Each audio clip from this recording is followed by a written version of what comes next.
My name is Jamie Mortel po, Jamie V. Angeli O. Mortel. I'm from Baguio City po. I'm a nursing student po from SLU. And I have a single mom. Siya po yung breast cancer patient po. And luckily po, okay na po siya ngayon. She's surviving po sa breast cancer. Breast cancer niya almost 3 years na po. 2 years na lang po. Magiging breast cancer free na po siyang na patient. I'm just a simple person po na medyo magulo-gulo minsan.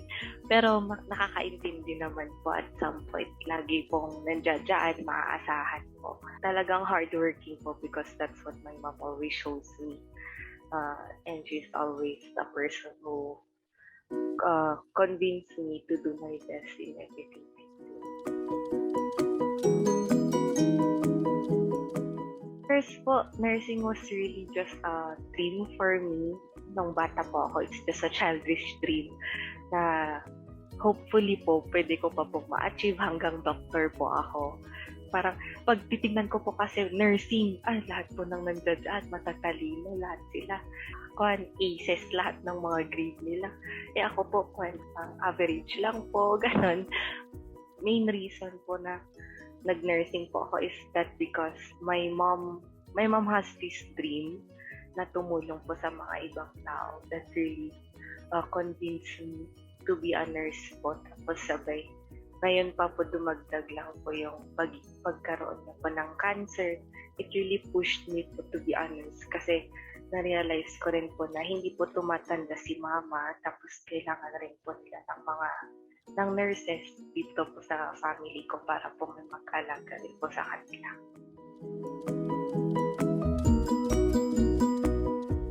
Meron po akong extracurricular activities. Yung ang sinalihan ko po ngayon is yung persona. I'm part of the drama club po. Kakatapos lang po namin drama fest po. Yun po, na-enjoy ko po yung time na yun kasi since first year po, nung una po, I have my doubts po. I had my doubts na magsasali po ako kasi syempre po, nursing po. Nasa nursing po ako and it's a hectic schedule po. Tapos hindi ko po alam kung paano ko po papantayin yung drama club tsaka po yung pag-aaral ko. Pero that drama club po is a way for me to relieve my stress po at some point. Lalo na po nung nasa school po na may face-to-face, talagang pag gusto pong umiyak, sige, iyak ka lang. So, ganun po. Talagang nahihirapan po kami. Tapos sabay, nung times po na gusto namin pag-stress na stress po, andun po yung mga ates and kuyas namin to convince us that we can do it, na kahit na napagdaanan rin po nila nung timeline yung paghihirap as a first year, second year, ganun po. Kaya talagang they were pushing us na kaya mo yan. Ito mga notes to guide you na kaya mo, na ito yung mga gagabay sa'yo, tas huwag ka mag-alala, you just ask questions to us. Yun po talaga yung parang naging outlet ko po. Kasi syempre, may stress rin po ako sa life na sa bahay, ganun po. Syempre, hindi ko naman po ma-express sa bahay yung mga stress ko kay mama kasi syempre, she's already having a stressful environment po. Bawal po yun sa kanya. Hindi na po. Cancer patient po siya. So, syempre yun po, hindi ko po ma-express minsan sa kanya. So, yun po yung drama po, ang way of expressing ko na talagang yun po yung naging reason para po mailabas ko yung mga emotions ko na hindi ko po alam na meron rin po pala akong artist na side katulad po ni mother na artist rin po siya. Noon po kasi nung first year na talagang tinutukan ko yung pag-aaral ko, I was really so stressed po. Hindi ko po alam kung paano ko po i-handle yung mga pag-aaral ko, ganun. Lalo na po yung sa microbiology. Yun po yung bababa ko grade doon. Tapos sabay nung nakapasok po ako ng drama, talagang parang na doon po ako natutong mag-time management. lumabas po yung artistic and creative side ko.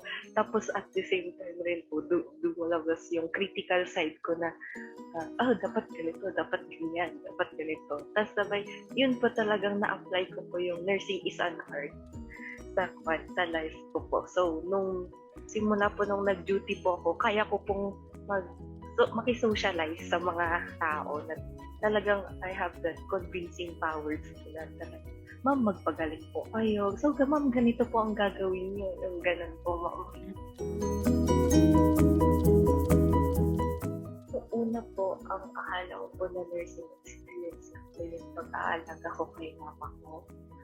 So, yun po, parang nahasa po talaga yung care na dapat pong binibigay ko sa mga patient ko kahit na relative or blood related po siya. Ako po, as a nurse, if you're going to give the patient hope na kaya po nila, yun po yung point. Kasi sa hospital po, it's always nakikita po nila negative side yun. Baka mamatay, baka ganito. Lahat sila kakabahan po, ganun. Kasi may sakit. Yung nursing experience ko po yung every time na makiki-socialize po ako sa mga patient ko. There's always that, meron pong maliit na hope sa kanila na lumalaban po sila. Na no matter how critical yung condition nila, talagang nandoon po yung feeling na, yun pala yung purpose ko as a nurse, to give them hope na pwede pa silang maging health, pwede pa silang maging well, ay ma-achieve yung well-being na gusto nila i-achieve. Naka-aral po namin yung sa med-surg po about sa mga fractures. Na-fracture rin po ako noon. So parang, there's crutches, there's walkers. They're still giving hope sa patient na kaya nyo pang mag-journey. You will always have that tinge of hope na you will be healthy, you will be able to achieve kung ano gusto mo pang gawin sa buhay.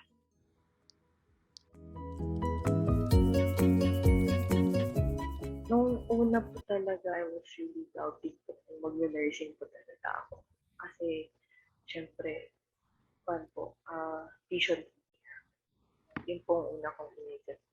Kasi dalawa lang po kami ni mama sa life. So, parang iniisip ko po, I considered, nagkaroon po ako ng listahan ng mga courses po ng kukunin ko. Pero nursing po talaga yung gusto kong kunin. So I told my mom, kung kaya po na nursing.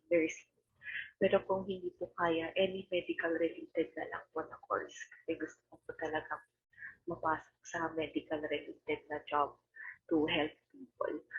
Tapos, nung grade 12 po, my mom was asking me again, ang gusto mong course. I said, nursing na lang. Tapos sabi niya, sige, ikarkarigatan natin na mag-nursing ka na. So, syempre po, nung time na yun, parang saseryosohin ko mag-nursing ako. Nung time po rin na yun, nung grade 12, nag-graduating po ako. Dumating po si mom from Vietnam po, na nag-work po for a while doon. Doon po siya na-diagnose with stage 2C cancer, na breast cancer po. So, syempre, nung time po hindi ko po alam kung nursing pa ba, maganon ako. Pero my mom was the one who pushed me po. Hindi, sige, mag-nursing ka. Harapan natin ng paraan na mag-nursing ka.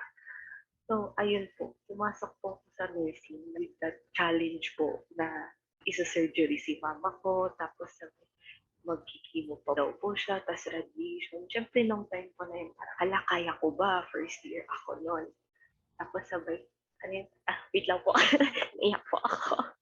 Pero ayun po, parang, nung first year po na ako na nag-aaral po ako, talagang hinanapan po namin ang paraan na maghanap po ako ng government tutulong po sa akin. Naghanap po ako ng educational assistance para po para po ma-achieve ko po yung pag-nursing ko. Tapos po meron lang po kami na puntahan na scholarship po, nag-offer po ng half ng tuition ko po mababawasan. So, sige po, ayun po, kinuha ko po yun. Tapos, pero naghanap pa rin po ako para ma-aid yung tuition fee ko. Kasi magkano po yung tuition fee nung na course na yun. That's like 40,000 po. At yung first year namin, first sem lang po yun. Di, syempre, yun po, ay dinanapan po namin hanggang po sa meron pong friend si mama ko na yung sister niya po nagtuturo po sa Pakaking SLU po. Nasabi niya po yung SLU alumni. Narinig ko naman na po yung SLU alumni pero tapos hinahanapan ko po ng time na mag-attend po ako. Pero po, siyempre, yun po yung sa schedule ko sa nursing hanggang 5 o'clock po ata ako nung time na yun. Tapos wala po oras na pumunta. So, nung pagpunta ko po doon, parang yun po, yun na po yung naging start po na talagang may hope din sa akin na talagang pinunta po ako ni Lord sa pagmamedicine ko. Hi! Oh my gosh! Teka po, naiiyak po ako. Na parang binigyan po ako ni Lord ng hope na pinasok kita ng nursing first year kahit na nahihirapan ka. Tapos, ngayon, bibigyan pa kita ng reason para mas i-achieve yung pag-nursing. So, ayun po. Yun na po yung parang naging plot twist po ng buhay ko. Talagang yun po yung naging thankful po ako kasi binibigyan po ako ni Lord ng opportunity para po mabigay yung care sa mga tao na gusto po ni Mama na ibigay ko po sa kanila as a nurse. Sa family ko po kay Mama, kung papalarin po sana, mapagbigyan pa siyang magkaroon ng asawa. Ayun po. Kasi talagang po, syempre growing up po, wala pong parang better half na nakikita ko po dito. She has more love to offer po. Talagang nakita ko po nakita ko si Mama ko martyr. Mapabaril ako sa Rizal portrait kasi martyr din ako. She's willing po to give her love to people. Sana pagbigyan pa siya ni Lord karoon ako ng asawa. Yun po talaga yung dream ko ngayon po kasi syempre malaki na po ako. Hindi naman po sa lahat ng pagkakataon makakasama ko po si Mama ko. Kasi syempre mag-work din po ako. Magkaroon na po ako ng family of my own. Gusto po ng mom ko to live her life kahit na meron siyang cancer. So, I want her to have that happiness na deserve niya po. Kasi since kabataan ko po, nakita ko po kung paano siya mag-struggle, paano siya mag-work hard just to show her love. More memories sa amin po ni Mama ko. Especially that mahilig po kami mag-travel. Na-enjoy niya lang po yung ambience ng hotel. Pero ako nga po kasi gusto ko, labas tayo. Let's cover what we have sa place na to. Na gusto ko pong i-achieve namin sa future po. Santorini Greece po. Yun po ang gusto-gusto yung puntahan. Sige, puntahan natin yan. Ilista natin lahat ng mga gusto natin puntahan. Peaceful and happy life po. Yun po ang gustong-gusto ko. Nakikita kay Mom, despite the challenges po around her, she remains peaceful po. Na calm lang po ang environment niya kahit na malakas ang boses ng mama ko. Tapos, happiness niya po. Yung mas strengthen pa po, ang mas maigi pa yung faith ni Mama ko. Kasi without the faith of ni Mom po, hindi rin po magiging faithful kay Lord. Na talaga, kahit anong reason, talagang dinadasal ko po ng dinadasal. Now, dahil part po ng family ko na yung mga pinsan ko, yung mga relatives ko po dito sa bahay, yun rin po happiness po, tsaka peaceful environment sa amin. Especially that lahat po kami gusto namin mag-migrate sa ibang bansa kasi syempre ayan na po namin maranasan ng mga next generations yung paghihirap po namin dito sa Pinas.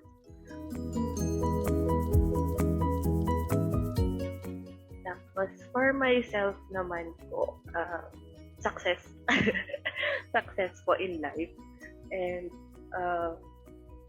happiness po I want to get to know myself pa po. Kabataan po ngayon, hindi na po namin malaman kung ano pong meron sa amin ngayon. Gusto ko po pong ma-discover yung sarili ko. Lalo na po sa yung pagiging adventurous ko pong tao. I have a lot of things to discover pa po. Tapos, gusto ko pong makatulong talaga sa ibang mga tao kung pwede po sa mga remote areas. Tulad po ng mga gusto ni Mama, talagang yung hindi po ma-reach na mga lugar. Just to spread the care po, na sabihin po natin na it's not too late kahit na one, na sabihin yung nasa remote areas po kayo, it's not too late to have a dream. It's not too late to have a hope na kung gusto nyo, kaya nyo mai-achieve. Next time na po yung love, kasi darating naman po yan in the right time. Ngayon po talagang I need to discover myself and love myself po talaga to the fullest para po maibigay ko po yun sa family ko tsaka sa mga tao po na aalagaan ko po.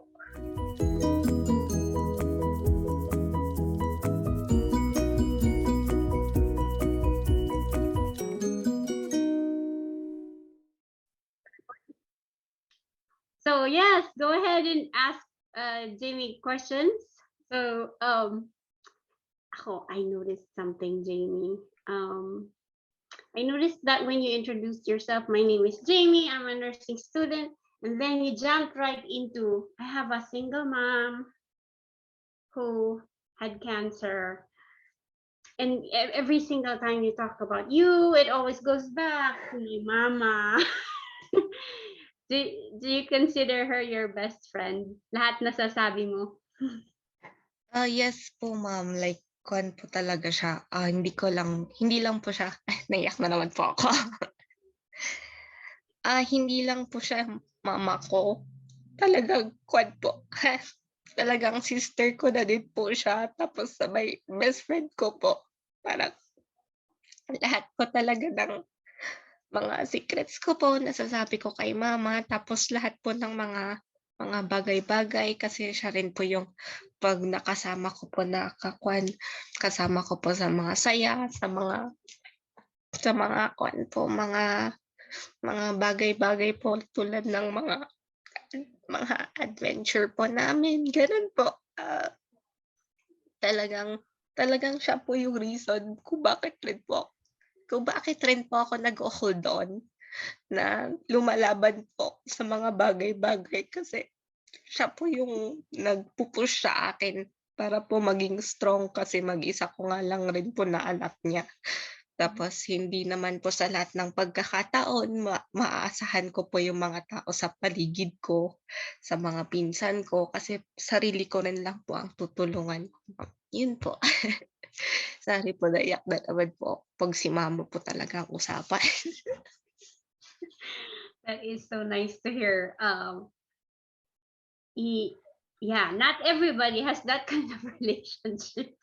No, very close. Yeah. So, Kay, go ahead.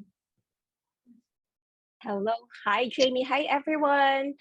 So, question for you is, you may have answered this already early on to the video, but I just wanted to know what was really the process of applying for this scholarship? Because I know that there's probably other applicants, but what did you have to go through to be chosen to be the scholar for SLUNAAI? Hello po, ma'am. So, ma'am, ang ginawa ko lang po is nag-submit po ako ng letter, ma'am, sa alumni office po stating my condition po tsaka talagang in need po ako kasi we really want po na ma-achieve po yung pagtatapos po ng nursing. Then after po naming nag-submit, ma'am, process po yun ng alumni office. Nag-antay lang po kami for message. Tas ang nag-message na lang po sa akin si Ma'am Christy Nganoy po sa guidance office to confirm po na napili po kami na maging scholar po ng SLUNAAI. Yun po, ma'am. Thanks, Jamie. So, just follow-up question. So this is known sa university that there's this certain program that students can apply to? Yeah, ma'am, nasabi po na meron po kaming alumni scholarship. Pero yung SLUNAI po, since nagsa-start pa lang po siya, sa nursing pa lang po may alam. Tapos pinaspread ko na rin po sa kabatch ko na meron pong SLUNAI para po mabigyan pa po sila ng opportunity. Tsaka hope po na kaya na meron pong tutulong sa kanila kapag kailangan po nila ng mga bagay-bagay po, lalo na po sa tuition fee kasi lalo na po sa pandemic, ang hirap po ang hirap po ng money po namin. Yun po, ma'am. Thank you, Jamie. Last na talaga. Sige Follow-up po. question. Since you're the student and you're there talagang on the ground with all the nursing students, if you were going to recommend something that we can be more of help to the students ng SLU, what would that be? Ma'am, for me po, yun lang po talaga yung sa tuition fee po. Tas kung pwede na rin po yung kung pwede rin po yung siguro yung pagpunta po namin sa ibang bansa. Kung pwede lang naman po kasi ang dami po namin na nag-aim po talaga na pumunta ng ibang bansa kasi ang hirap po ng life dito sa Philippines po. Tapos, yun po, lahat naman na po natutulong namin sa mga iba po. Thank you. Ako, I have another question. So far, sa rotations mo, ano yung favorite mong specialty sa clinical rotation? Ma'am, yung favorite ko po yung sa OR. Kasi yung yung excitement po tsaka yung thrill na yung kapag nag-o-opera po kayo, kailangan po talaga alert kayo kapag nasa OR kayo. Unlike po sa mga ibang ward, maganda rin naman po siya pero more on madalas po kasi more on bedside care. Mas gusto ko po yung nararush po ako. Hindi ko pa po kasi nararanasan yung sa ER. So, yung OR pa lang po yung talagang gustong-gusto ko po na rotation po namin. Right. OR ako, kaya biased ako dyan sa answer mo. But I think, Minette, if I may say, you're pretty new with that rotation. I believe that every rotation you would go would be what you would want. So then at the end of your rotation, then that would be probably the time where you may get confused to choose which one you really want. Because as a student, you're so energized and so you're like a sponge. You wanted to know everything. So by the time you have another rotation, oh, I like this one too. And then you're going to, oh, I like this one too. So it's kind of the early questions, but I appreciate the fact that you realize that this might be for you. But you may be surprised that there's more, surprises for you in this field of nursing. The nursing is a way of life. It is not a job. So everywhere you go, you would love it. And then you can just have to find your own niche once you have truly been licensed and really practicing on your own and determining whether your heart belongs to here or belongs to there. That's my 2 cents. Good. Can I? Yes, Tita Ida, go ahead. Oh, I just want to share. Actually, I agree with Luz. Because I remembered I started as a med-surg nurse, and when I was a nursing student during my internship, I didn't want to work in the ER because it was so traumatic for me when I saw this lady without the brain, And then I said, oh my God, the patients were so sick.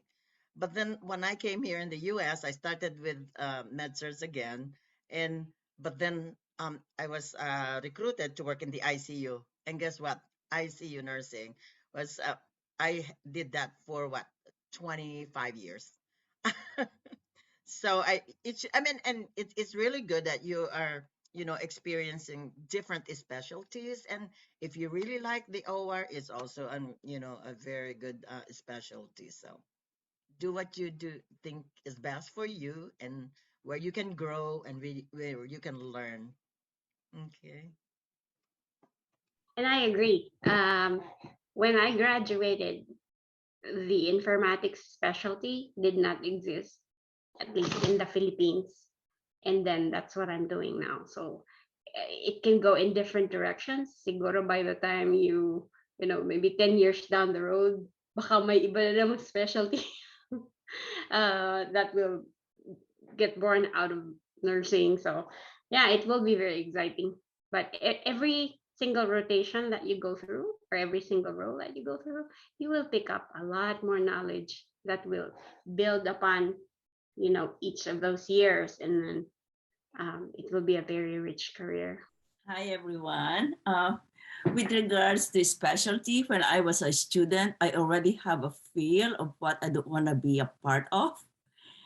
Sorry for those who are who are specializing in pediatrics, but I never really like it. I think because of my first experience, you know, I assisted a physician to do a spinal tap, and I think I was traumatized by that, and I think I just have a soft heart. I want something a little bit more hardy. That's why I went for older adults, which that's what I'm doing right now, you know, besides academia. But you know, Jamie, which one really is calling for you? You know, and you're always continually evolving. Even I myself, you know, I'm still evolving. Hi, ma'am. Ma'am, para sa akin po, hindi ko pa naman po sure, pero so far po yung sa OR po, kahit na 3 days duty lang po siya, may improvement po akong nakita sa sarili ko. Ngayon po kasi, kakatapos lang po kasi namin na mag-duty po sa Med CCU po sa sa BGH. Doon po, na-enhance ko rin naman po yung skills ko doon, pero I still need to learn po more of the mga gagawin po sa sa bedside po, lalo na po sa charting. Kasi yun po talaga yung may part po doon na nahihirapan po ako. Pero so far naman po sa skills, need pa rin po talagang i-enhance sa OR po yung talagang na-improve ko po yung sarili ko, kasi yun po kinakatakutan ko po noon, kasi hindi ko po ma-memorize yung mga instruments, hindi ko po alam kung ano pong gagawin, ganun po. Kasi talagang nakakakaba. Pero nung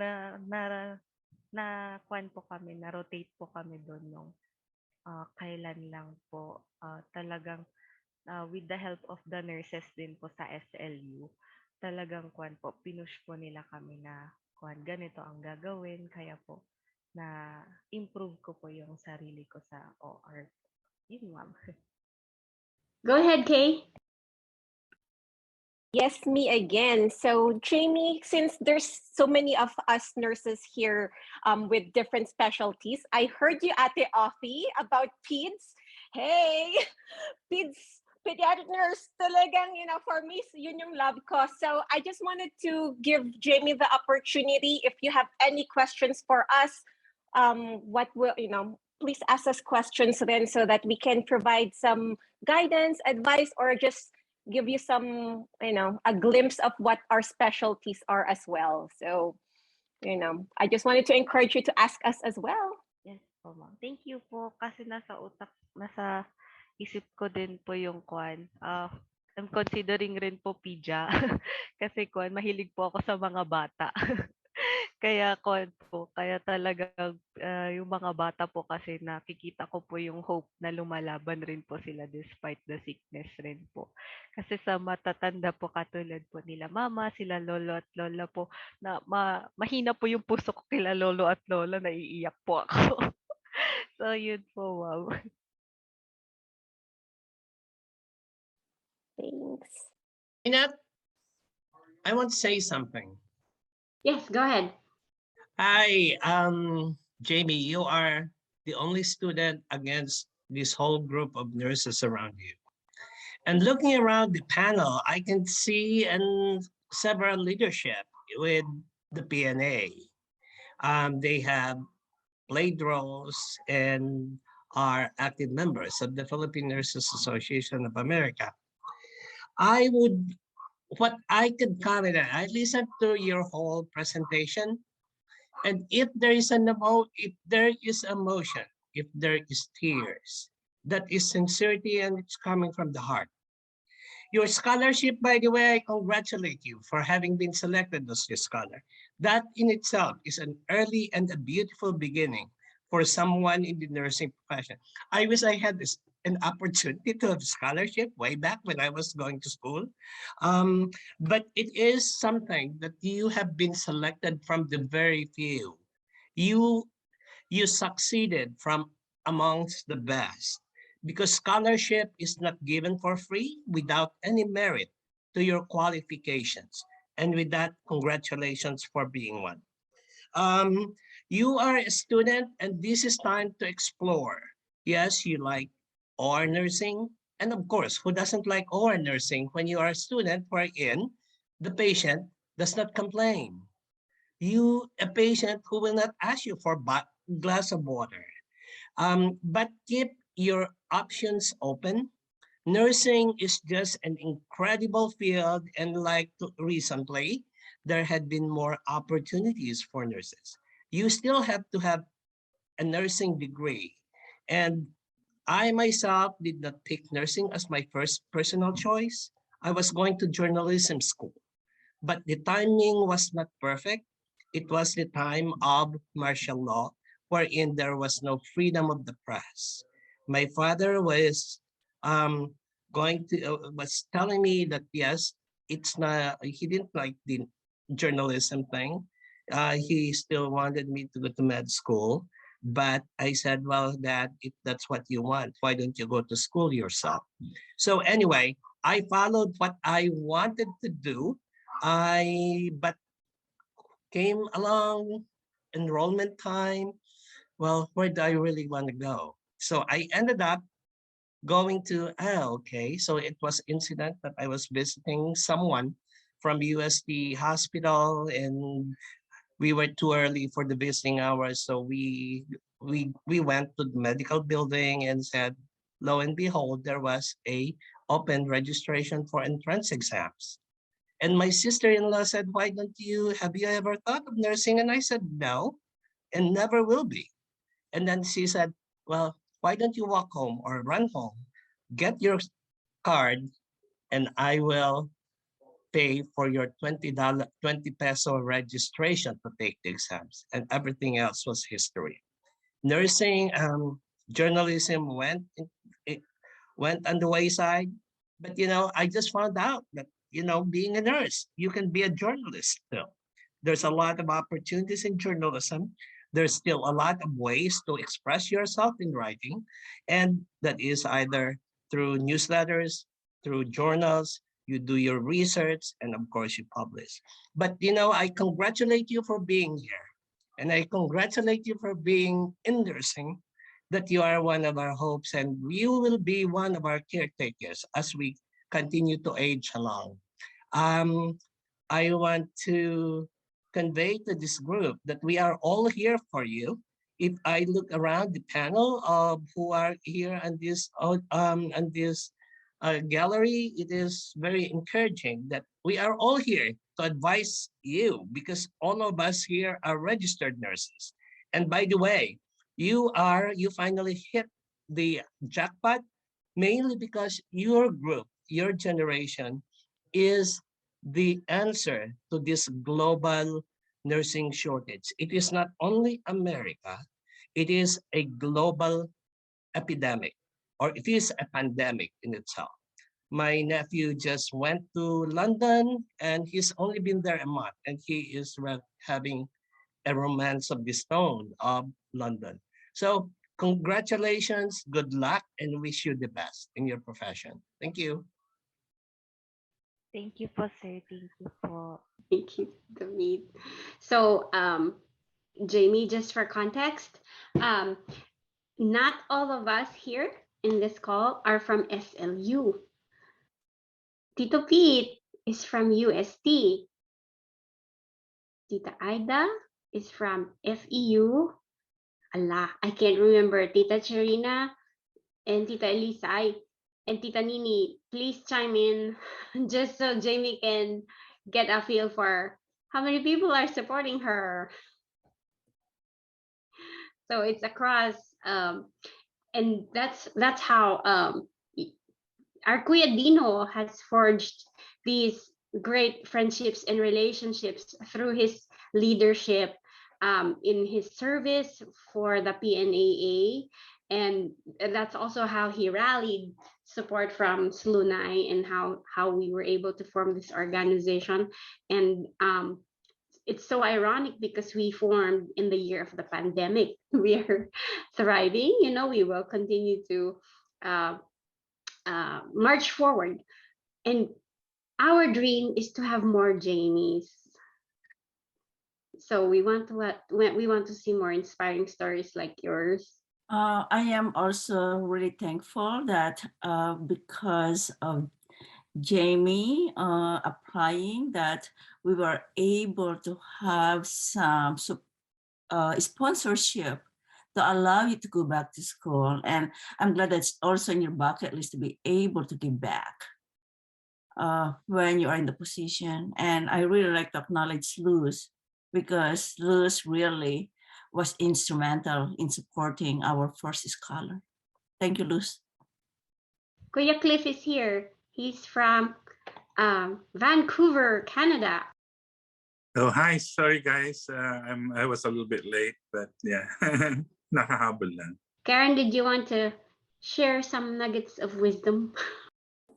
Wala naman, like I think when I was listening to Jamie share nga, na like gusto niya, OR right now, sa akin like go lang, Jamie. You have permission to change your mind anytime in your career. And akala, kasi I did dialysis from 2001 till 2015, and akala ko, love ko na din yun. And then I got introduced to case management. And then parang, oh, mas love ko ata to. Ayun, like, it's okay. Parang feeling ko, oh, binebetray ko ba yung dialysis community ko? But at the same time, I think, like I said, we have permission to change our minds. I love yung shinare ni Ate Ophie na you're willing to give back then. I think yun talaga yung maganda, like service and giving back. That's it. Your Ate Karen used to be the president of the Samahang Mag-aaral ng Nursing. I know, nung batch namin. Ngayon po, yung set of officers po namin, medyo nahihiya po nahihiya po silang mag-talk ngayon kasi hindi po namin malaban kung anong gusto po nilang ilaban. Pero pinupush naman po namin yung yung mga parang yung gusto rin po namin as students po, kasi minsan po yung sobrang pagod po namin. Minsan po may mga ibang students pong nagrereklamo na po kasi nade-drain na po sila ng sobra-sobra kasi ang dami po nilang backlogs pa po sa mga requirements. Ayun, yun yung gusto ko rin tanongin. Like what are the biggest challenges ng mga nursing students ngayon? Ngayon po, ma'am, yun po ang challenge po namin as nursing students kasi online po lahat. Internet connection po, hindi po lahat kasi may wifi. Tsaka hindi rin po lahat is stable po yung data connection namin, yung mobile connection po namin. Tapos yung mga backlogs po, kasi syempre po nasa house lang po kami, hindi na po kagaya dati po na na-expose kami sa mga tao po. Madalas po may mga students po na they're having an anxiety po or depression po, ganun po, ma'am. Kasi hindi naman po lahat na napapag-usapan kasi hindi po sila nag-e-express din po ng mga feelings nila minsan. Yun po, ma'am, ang challenges po namin as nursing students this pandemic po. That's nice to know, maski sa amin dito, right? Like most of our training now are done online.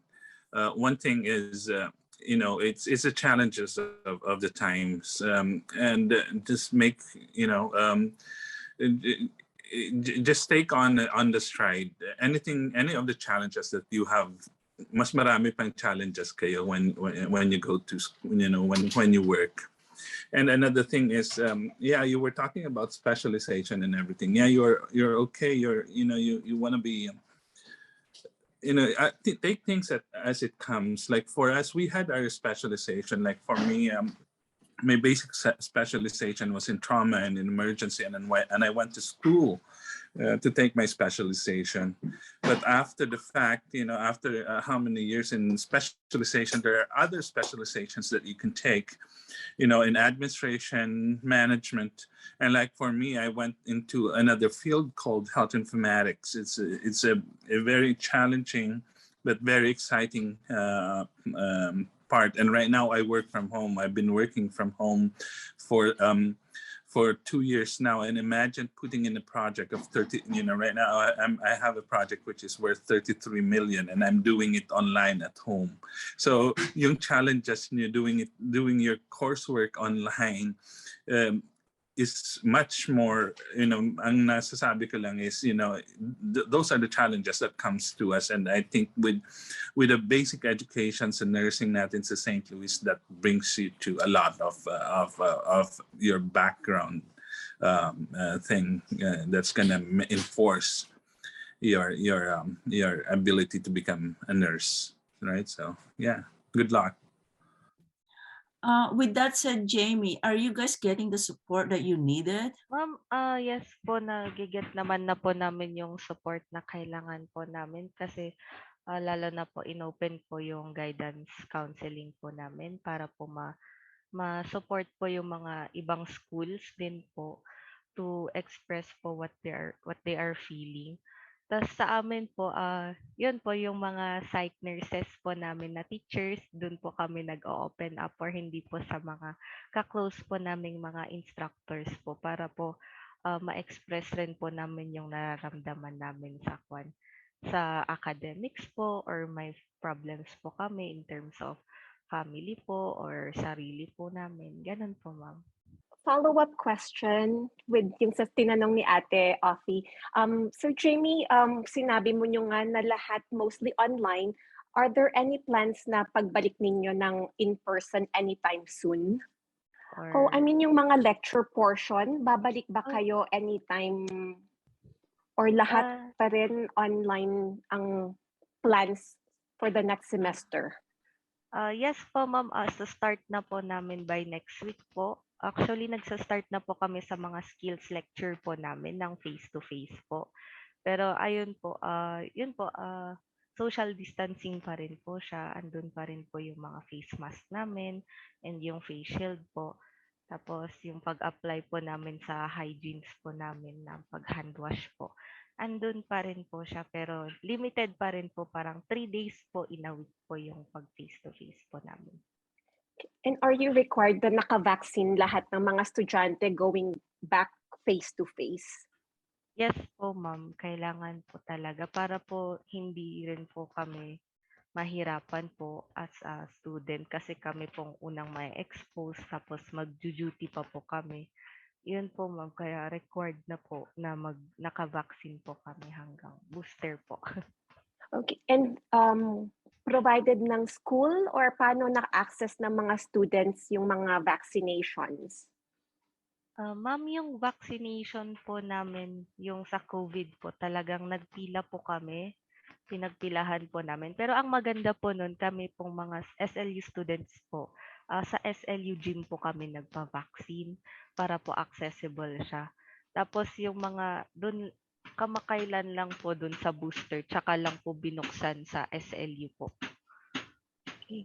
Thank you for sharing because talagang same as with Ate Offie that she works in academia. Ako rin talagang I think we need to make sure na may equity sa education, and I'm hoping na talaga SLU being one of the top universities is that it also provides na hindi lang yung mga taong nakaka-afford to get access ng online. It's like anong ginagawa ng university to be able to help yung mga taong who may be, walang internet, walang laptop.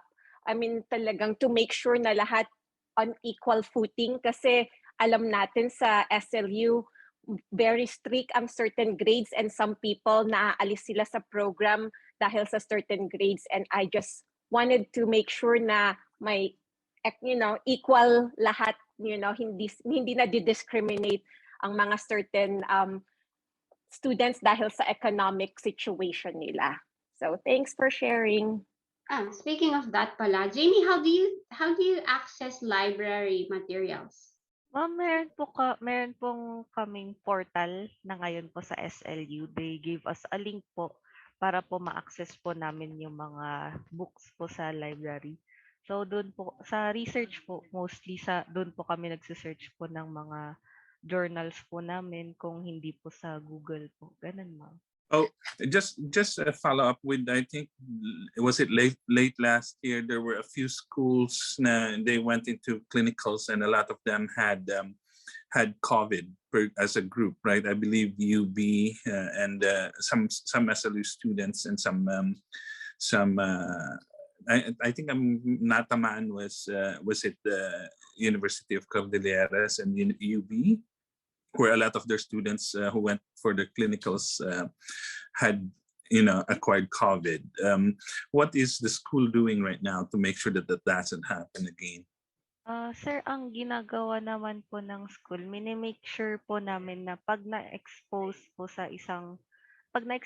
ang isang student, isang clinical group po, hindi na po muna papasok para hindi po mag-spread yung virus po. Tas magpapa-swab test po kami. So yung mga negative po, kahit home quarantine na lang po, yung mga positive po na may symptoms, sila po ang ipupunta po sa hospital or ipupunta po sa teachers camp for quarantine po. Tapos yung mga wala naman pong symptoms, kahit home quarantine na lang po, tapos basta po natututukan yung condition po nila, kasi pwede po namin i-contact yung mga barangay officials po namin, lalo na po sa mga health centers po ng barangay po namin, sir. Yan So po. was there a direct support from St. Louis though? Follow up ng St. Louis sa mga students na lalo na yung mga grupo? Meron naman po, kasi minimake sure po rin ng mga department heads yung mga condition po ng mga students po nila. Tapos po, if possible po, nagbibigay po ng mga pagkain po. Nagdo-donate po kami ng pagkain. Minsan po nag-aambag-ambag po kami. Ganun po, ganun po, sir. Jamie, I'm looking forward for an invitation for your graduation. Yes po, ma'am. Buong SLU po. Buong SLUNAAI po. Invite ko po para po Well, that Kasi- doesn't mean anything. I'm sure the LSU wanted to be invited individually. collect ko na lang po lahat ng emails nyo, ma'am. Mag-send na lang po ako the week before pa lang, for the month before, para po masend ko po lahat. But, di ba, Ophelia, punta tayo. Ako gusto ko pumunta. 2023? Hi, this is Sharina. Is it okay if I can get your email address as well? If you could put it in the chat. Yes po, ma'am. Yes po. Okay. Thank Send you. ko na lang po. Tapos, Ma'am Kay, yung pag-hospital and quarantine po namin, nirequire po ni SLU na sa mga nagjo-duty po, may PhilHealth po kami. Para po covered po ni PhilHealth yung mga bills po namin pag pupunta po kami sa hospital. I have to tell you that I like this thing. I have been invited on this thing, but I'm hesitant to go because I'm not SLU. But I'm a very good friend of Maricon and Dino. But it's very nice to know that indeed there's a feedback from a real person, that, hey, that's it. So Maricon just texts me and she says, that's her. And I know what she meant. But congratulations to you. Actually, we did not have any criteria for her. Maricon and Dino just presented this letter and I said, go for it. So that's what we did. We didn't. PNA is that way. PNA recognizes where to go, which pathway to take, and where our heart belongs. So you're lucky because of your school. And I don't even know Minette or people that was in the meeting, but I just say, just go for it. And questions about, how do you want to do this? And I said, just go for it. But now I'm delayed. So Marcon was telling me she got to pay her tuition I said, okay, I sell you. Wow, thank you, Tita Luz. Oh my goodness, this means so much for Jamie as well as for our organization, getting, helping us in giving us that boost to gain traction into this big initiative, big ambitious initiative that we have. We really thank you so much for that. It's very inspiring. And It's we not, hope, you shouldn't be thanking me. You should be thanking Dino and Maricon, really, because it really isn't me. All I do is do a case, and then it's not, I have to be very honest with you. It's not a big sacrifice for me, and yet I don't deserve all this. But I say you're welcome to you, but truly, your hardworking people is Dino and Maricon. wow. It's not really me. I just happen to be there before you were, like 10 years ahead of you. So I'm a little bit advanced. My kids are grown. You know what I mean? So, and you're just beginning your family. So it's not difficult for me. Trust me. And I just like to be part of my friends' goals and admissions and admirations and all those kind of things. So I will be at your graduation, Jamie, and they're in the process of recruiting for another scholars, their second scholar. Thank you I, po so much po. Thank you po. Talagang ang laking tulong po siya, ma'am, for me rin po.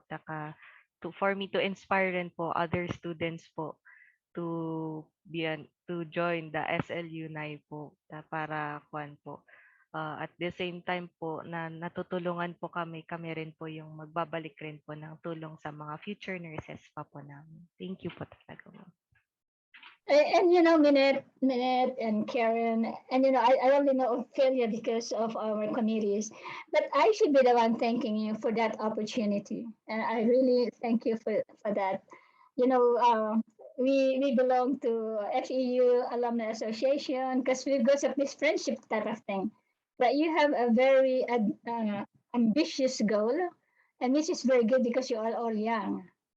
So I hope that you continue to do that and you continue to tap those people. I'm also able to do it because I'm 7 years older than Maricon and probably 15 years older than Dino.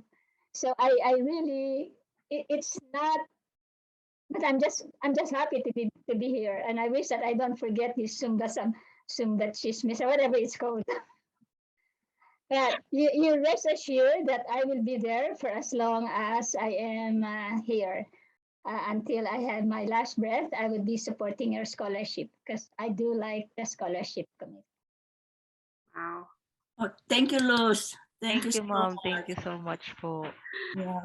Thank you. Yeah, you are very generous, Luz. We really appreciate it. Yeah. Wow. Okay, so this has been very surprisingly such a nice way to end the week. Ate Minette, I'll do a promotion before. I know you are the lead host for this month, but I'm just wanted to invite everyone. Like Tita Luz is so inspiring of sponsoring Jamie, but also know that in SLUNAAI you can go to our website and click on the donate button, and you can choose to allocate whether it's $50 a month, $100 a month, $500 in a year. You can allocate that you wanted it to be for education, and we will it may not be a full scholarship, but it will open it up that we can at least pay part of their tuition. So don't feel that you have to sponsor a whole program for one student. $50, $20 a month will go a long way. So that's all. So get your credit cards ready. We soon will be taking crypto. Thank you, Tita Aida, as well.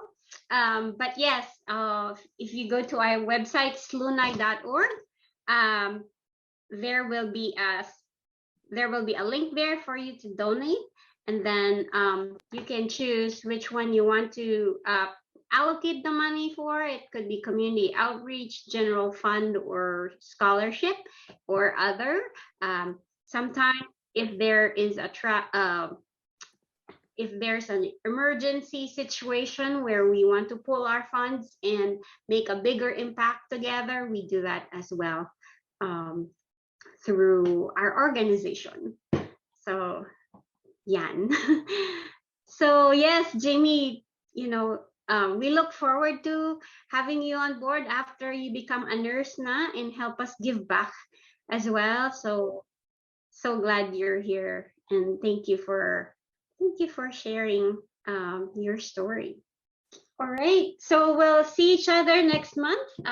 Next month, we're going back to the third weekend of the month. And Tita Luz will send you the invite as well. I think you will be on the distribution list this as well. And please hop on next month. Kay got us a speaker about, and he will be presenting about opioids and how nurses can help. This is the first Zoomustahan where we are providing, is it 1.0 contact hours? We have just been approved as a education provider by the California Board of Registered Nursing. That is from the leadership of Kay. Again, Kay retired. And will that be applicable sa ibang states din or just California license? We honor. Okay. Yeah, we honor California in our state. So